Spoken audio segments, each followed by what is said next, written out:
to another Fight of the Night review. This is for the Fight of the Night between Pedro Munhoz and Jimmie Rivera in their second match. They first fought back in 2015.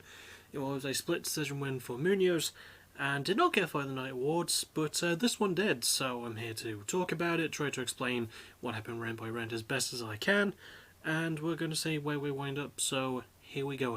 Well, the fight starts, the two men just barely touch gloves, and Munhoz starts to rush in with a kick of sorts, and he's immediately clipped by a big hand from Jimmie and falls down. I think he sort of slips, but it was a pretty heavy head, and Jimmie, as people who've watched the UFC know, he's very good at punching people very hard in the face. He's one of the hardest punchers I think going in the lighter divisions. Anyway, there is sort of a story throughout this match. There's a couple of them, and that's why this review is probably not going to be superly duperly in depth, but I'm still going to try.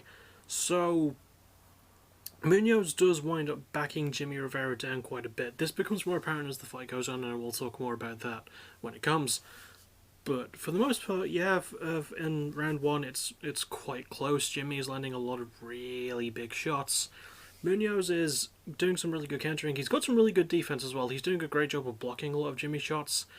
But the biggest story in this fight starts in round one, and it's Pedro opening up on calf kicks, landing a lot to Jimmie's leg, and Jimmie is trying his best to check them.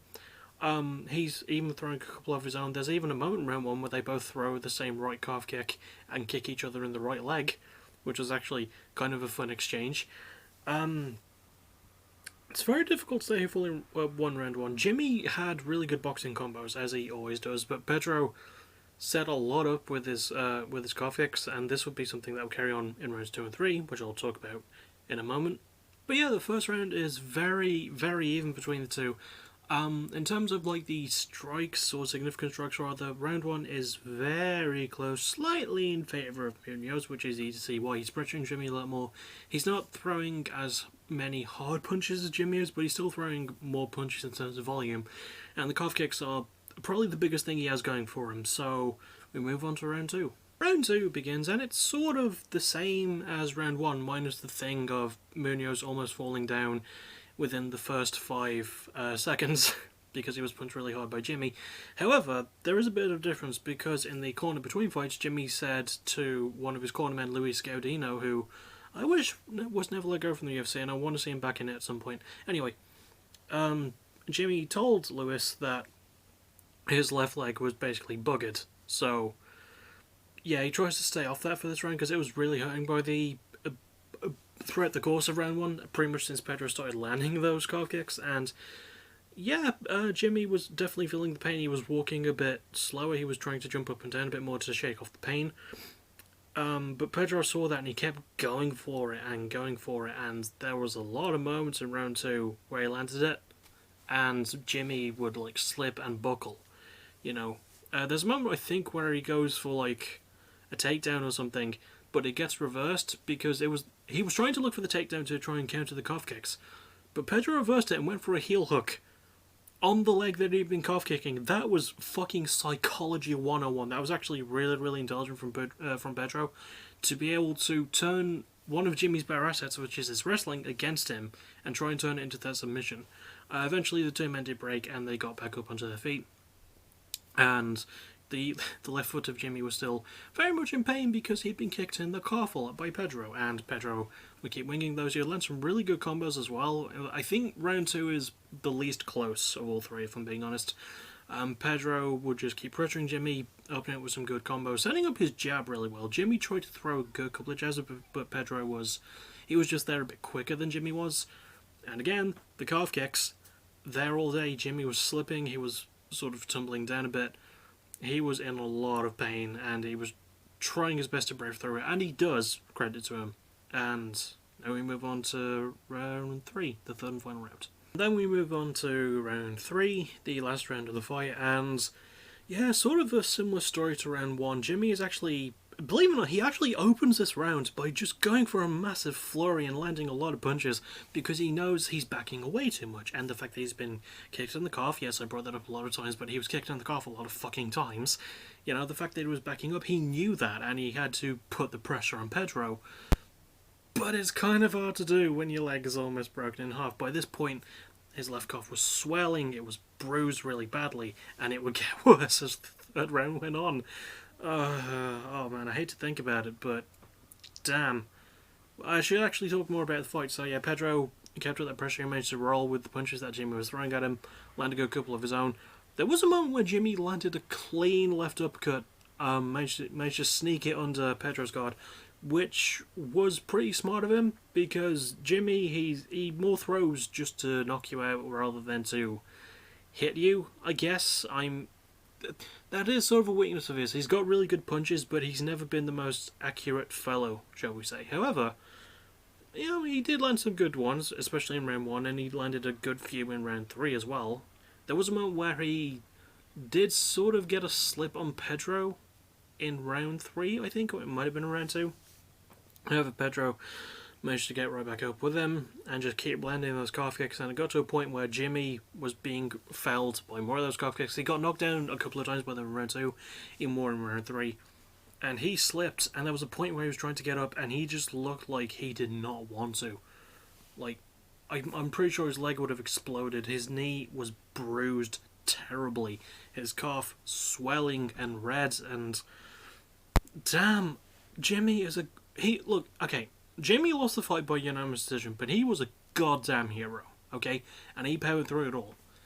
And it was an exciting fight. So, I know I'm sort of cutting to the end of it quite quickly, but I don't really have lots to talk about. Pedro just kept putting the pressure on, kept landing those calf kicks, kept landing some really good punching combos, kept defending really well, defended really well against that takedown in round 2, and turned that into a heel hook. I would not have been surprised if that was the end of the fight. The only other thing to talk about in round 3 actually is that Pedro got a couple of groin shots by accident, as in he hit Jimmie in the groin a couple of times by accident. The second one is a bit more interesting though, so I'll talk about it. So he went for that calf kick to Jimmie's left leg, and Jimmie actually made the wise choice to move his leg out of the way, but Pedro's foot moved up a bit too far and hit Jimmie in the crotch.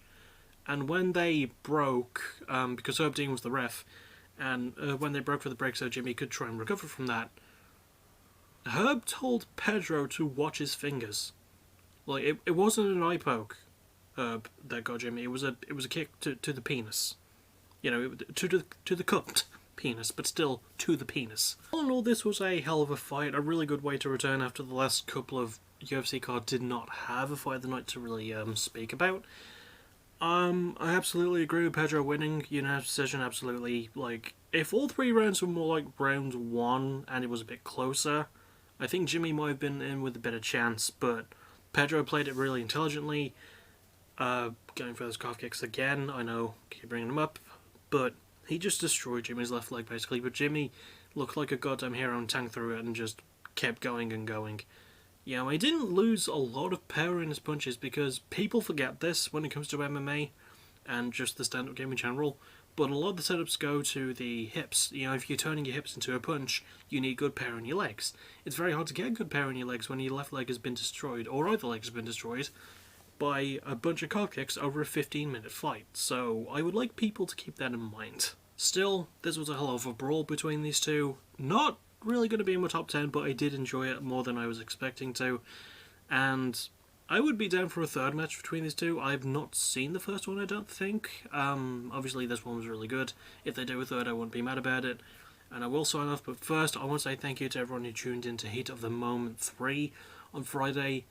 That might have been the best pay-per-view card I've put together so far for Season 3 of PBW.